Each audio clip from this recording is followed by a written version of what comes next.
kembali ke sarangnya dengan perut yang lapar. Dengar ya dongengnya ya. Nanti ibu kasih tunjukkan. Sedangkan tikus masih lahap dengan makanannya.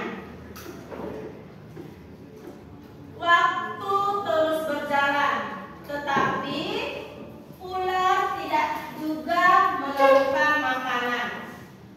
Ia juga enggan keluar dari sarangnya. Sementara itu tikus sudah gelap dalam sarangnya. Ular yang masih dalam keadaan lapar segera mengendap mendekati sarang tikus. Meski ia masih sangat kesal terhadap tikus. Dan kini ular telah berada di sisi tikus yang sedang tidur pulas. Ular berkata, "Hai tikus, aku sudah berada di sebelahmu dan siap untuk menyantapmu," kata ular. Tikus segera bangun dari tidurnya sambil berpura-pura menguap. Ia mulai memutar otak agar bisa lolos dari cengkraman sang ular.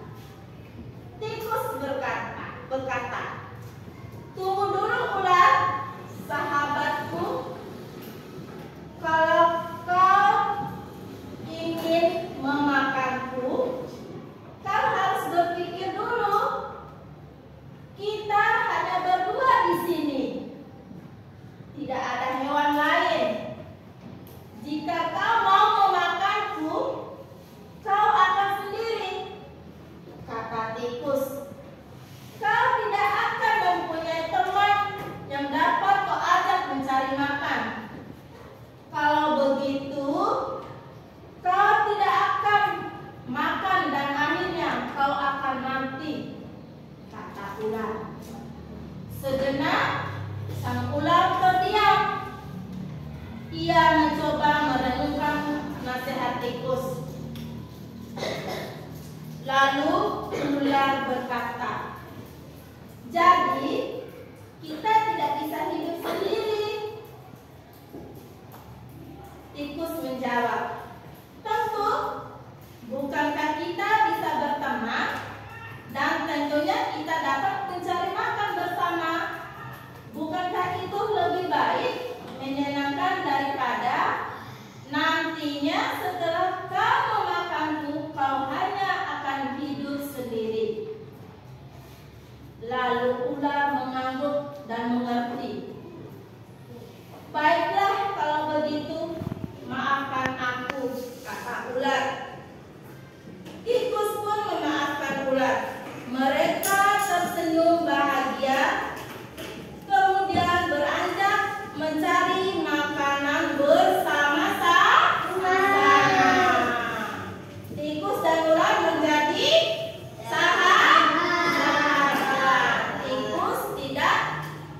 Tikus dan ular tidak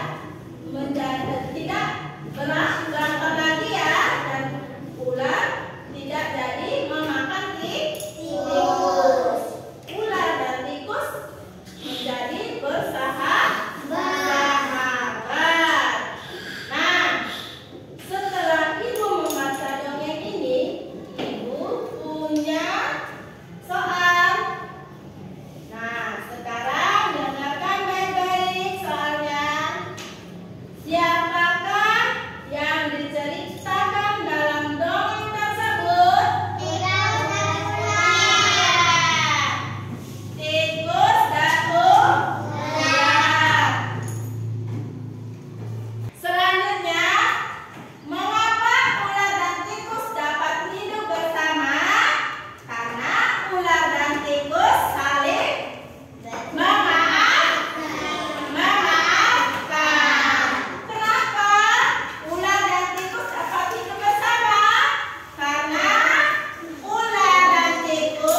Sudah? Sudah. Sudah.